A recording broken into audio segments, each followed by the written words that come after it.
తూర్పుగోదావరి జిల్లా రాజానగరం నియోజకవర్గం కోరుకొండ ప్రధాన రహదారిలోని రామసేన కార్యాలయం వెనకాల గోదావరి ఫ్లెక్సీ నూతన వ్యాపారాన్ని విశ్వ హిందూ ధర్మ పరిరక్షణ రామసేన అధ్యక్షులు బీజేపీ నాయకులు కంబాల శ్రీనివాసరావు ముఖ్య అతిథిగా పాల్గొని ప్రారంభించారు. తొలుత ఆయనకు షాపు యజమానులు పూలమాలలతో ఘన స్వాగతం పలికారు. షాప్ తో పాటు ఫ్లెక్స్ అండ్ ప్రింట్ మెషినరీని బటన్ నొక్కి ప్రారంభించారు. 1116 బోని కొట్టి వ్యాపారం మరింత అభివృద్ధి చెందాలని కంబాల శ్రీనివాసరావు యజమానులను దీవించారు.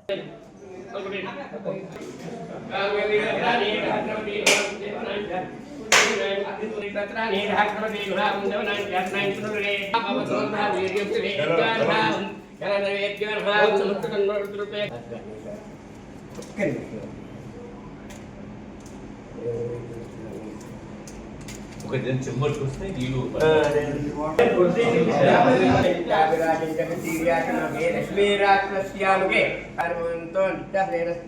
నిత్యమంగళాని భవంతు. జై శ్రీరామ్. నేను మీ కంబాల శ్రీనివాసరావు, విశ్వ హిందూ ధర్మ పరిరక్షణ రామసేన అధ్యక్షుడు, అలాగే భారతీయ జనతా పార్టీ నాయకుడు మీకు అందరికీ చేసింది. ఈ రోజు నేను కోరుకొండ మాకు రామసేన ఆఫీస్లో ఉన్నా. ఇది భారతీయ జనతా పార్టీ కార్యాలయంగా కూడా ఉపయోగించుకుంటున్నాం అన్న దీన్ని. ఇంకా నేను అధిష్టానం ఆదేశాల మేరకు నేను అవసరమైతే భారతీయ జనతా పార్టీ కార్యాలయం కూడా మార్చడానికి నేను రెడీగా ఉన్నాను. ఈ సౌలభ్యం ఎలా ఉంటుందంటే ఈ ఆఫీసు ఈ రాజానగరం కోరుకొండ మండలం, అలాగే ఏదైతే ఈ కోరుకొండకు దగ్గరగా ఉన్న మండలాలు ఏవైతే ఉన్నాయో ప్రజలు గోకవరం దాకా రావాల్సిన పని లేకుండా నేను చేస్తున్న అనేక రకాల 18 రకాల సేవలు ఏవైతే చేస్తున్నానో ఆ సేవలన్నిటికీ కూడా ఇక మీదట అంత దూరం రావాల్సిన పని లేదు. వారంలో ఏదో ఒక రోజు గురువారం ఇక్కడ రమ్మని చెప్పి మా అంజలి అడుగుతుంది.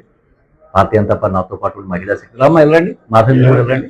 పట్నం ఆఫీస్ కూడా స్టార్ట్ చేస్తున్నాం. అది వాళ్ళు మాధవి తర్వాత శివ జానకి తర్వాత వీళ్ళని చూస్తున్నారు, లక్ష్మీ పార్వతిని వీళ్ళ చూస్తున్నారు.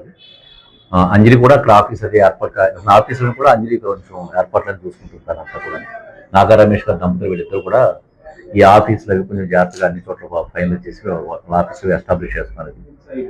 ఈ మధ్యకాలంలో శివరాత్రి వైభవంగా దాదాపుగా 25,000 మందికి అన్నదాన కార్యక్రమాలు ఏర్పాటు చేయడం, చాలా గ్రామాల్లో దాదాపుగా 10-12 గ్రామాల్లో అన్నదాన కార్యక్రమాలు ఏర్పాటు చేయడం జరిగింది. 25,000 మంది దాకా భోజనం చేశారు. అలాగే బ్రహ్మశ్రీ చాగంటి కోటేశ్వరరావు గారు కూడా జంబూపట్నం రావడం జరిగింది. వారితో పాటు నడిచే భాగ్యం, వారి దగ్గర కూర్చునే భాగ్యం, తర్వాత వారి ప్రసంగం వినే భాగ్యం అంతా కూడా నాకు కలిగింది. ఆ వీడియోలు మీరు రిలీజ్ చేస్తున్నాను. అది అలాగే ఇప్పుడు ఈ రోజుని గోదావరి ఫ్లెక్స్ అని చెప్పిన ఫ్లెక్స్ కార్యక్రమం ఏర్పాటు చేసి కోరుకొండ కూడా అనేక రకాల కార్యక్రమాలు చేస్తున్నాం.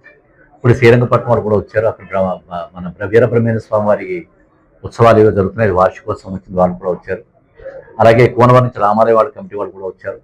ఇలాగా దగ్గరగా పండుగలన్నీ జరిపించుకుంటూ హిందూ సాంప్రదాయం, హిందూ వైభవం, భారతీయ సంస్కృతి చాలా వైభవంగా జరుగుతుంది.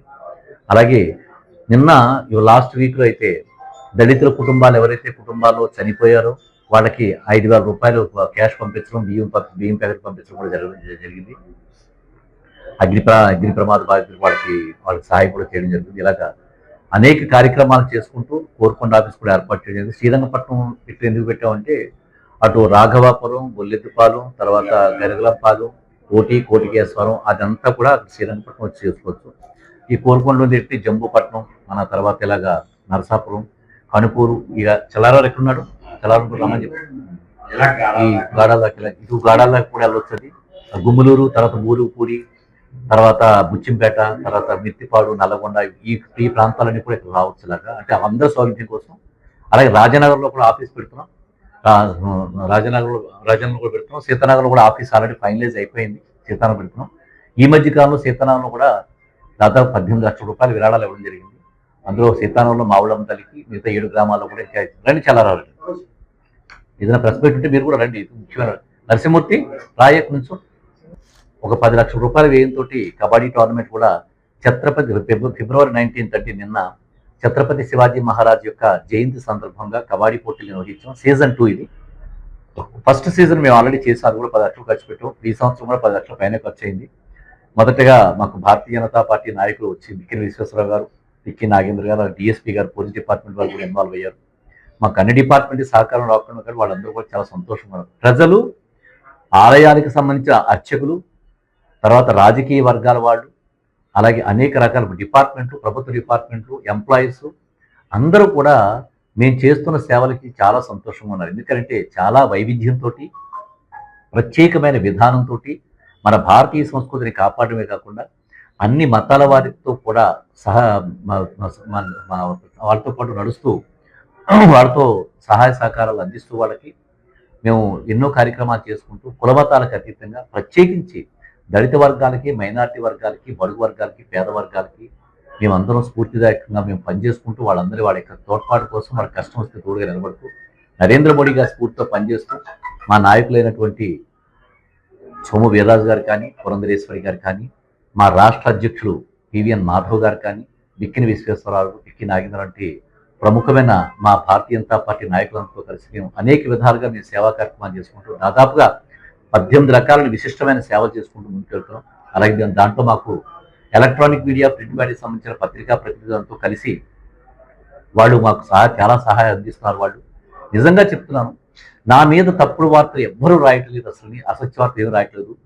అసలు నిజమైన విమర్శలు అంటే రాయాలి, కానీ అక్కడ రాయడానికి కూడా ఏమున్న పరిస్థితి అంత శ్రద్ధగా జాగ్రత్త చేసుకుంటూ ఆచితూచి ఎక్కడ ఎవరిని ఏ విధమైన అసత్య ప్రచారాలకు ఎటువంటి తావు లేకుండా చాలా జాగ్రత్తగా ముందుకు వెళ్తూ ఎవరైనా ఒకటిద్దరు కూడా మా మీద ఏదో బురదల్లో ప్రయత్నించినా కానీ వాళ్ళను కూడా చాలా మంది డిఫామేషన్ కేసులు కట్టేయమని నేను చెప్పాను.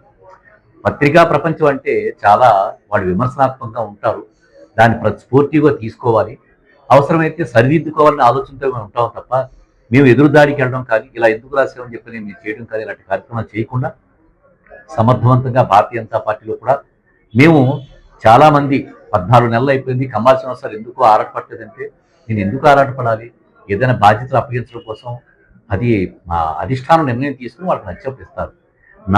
నాకు చేసుకోవడానికి ఇంకా చాలా పనులు ఉన్నాయి. నేను ప్రజలకు సేవ చేసుకోవడానికి ఇంకా ఎన్నో మండలాలు తిరగాలి, ఎన్నో గ్రామాలు తిరగని గ్రామాలు ఉన్నాయి. ఆ గ్రామాలన్నీ తిరుగుతూ నేను ఇంకా ఎంతో ప్రజాసేవ చేసుకుంటూ ముందుకెళ్తాను. ఈ లోపల అధిష్టానం వాళ్ళకి ఏమన్నా అనిపిస్తే వాళ్ళు కూడా పెద్ద నేషనల్ పార్టీ, అది భారతీయ జనతా పార్టీ చిన్న పార్టీ కాదు, ప్రపంచంలోనే అతి ముఖ్యమైన పెద్ద పార్టీ, అది భారతదేశాన్ని నడిపిస్తున్న పార్టీ. అది అలాంటి పార్టీ వాళ్ళు చాలా ఆచితూచి అన్ని రకాలుగా పరీక్షలు జరిపిన తర్వాత సమర్థుడా కాదని చెప్పి నిర్ణయించుకుని ఆ తర్వాత వాళ్ళ పదవి బాధ్యతలు అవి ఇవ్వడం చేస్తారు. ఈ లోపల కూడా ఎవరు కూడా కంగారు పడిపోయి ఇంకా ఏమి రాలేదన్న ఆలోచన కానీ మాటలు కానీ ఏం అవసరం లేదు. మనం ప్రజాసేవ చేసుకోవడం ముందుకెళ్ళిపోతుంది. మన పదవుల కోసం కానీ లేకపోతే ఇంకో దానికోసం ఆలోచించవలసిన పని లేదు.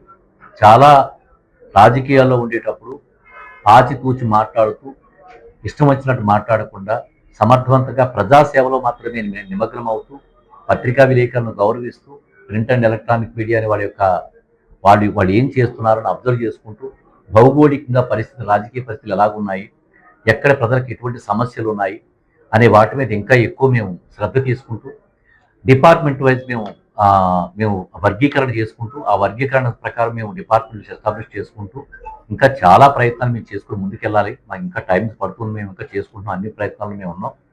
రాబోయే ప్రతి కార్యక్రమంలో కూడా చాలా జాగ్రత్తగా చేసుకుంటూ ముందుకెళ్తున్నాం. ఈ విషయాన్ని మీకు తెలియజేసుకుంటూ మీకు అమ్మాల్సిన అవసరం